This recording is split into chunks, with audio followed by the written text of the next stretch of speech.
reflect on those thoughts. Phil Campion, thanks for your time. What is your advice to those contemplating getting involved? Yeah, exactly what I said there. Dedicate your time to doing something that's useful.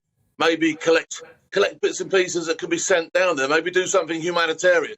But don't go over that line thinking you get into a punch-up. Don't go over that line thinking you're going to be dangling off ropes and kicking doors in, because you're not trained, you're not required, and you actually become a liability to the people that will then end up having to save you because you've got yourself into a situation that you probably didn't understand. I mean, your message is addressed to people with no military training. What about former soldiers? We're told that there are scores of former military personnel who are seeing what's happening in Ukraine and want to go out there to help. What's your message to them?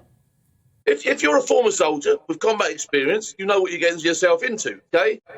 Even then, there's stuff like language barrier and all that sort of stuff, which is going to have to be a consideration. And don't be, surprised if you end up guarding a gate or searching cars, all that sort of stuff, when you thought you were going to be doing something else. My advice really is, if you can help, do help. If you do go over there and you are trained, make sure you don't sort of like intimate you can do stuff that you didn't do in a former life in the military. You get a lot of guys going, yeah, I used to do this, that and the other, and sort of like upping their skill sets to get themselves a better job in the field. Work within your capability. That's what you need to be doing if you go over there, without doubt. Do you know, former comrades at arms, Phil Campion, who are thinking about this, have thought about doing it, maybe have even gone, or those who've been confused by that contradictory guidance from government? Liz Truss saying one thing, the Foreign Secretary saying, if you want to go and fight there, do go and fight. Others, not least Ben Wallace, the Defence Secretary, saying actually that is not the government's position. It's not necessarily even lawful. Yeah, Liz Truss didn't do anybody any favours with what she said there. And it would be nice to see her publicly take that statement down, you know what I mean? Or at least adjust it somewhat.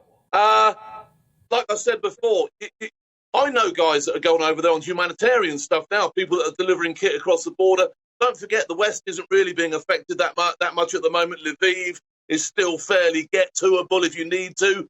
So there's a lot of guys military. I know 2 guys myself went over this week, and I've been myself negotiating some Americans getting out of there who want to be evacuated. So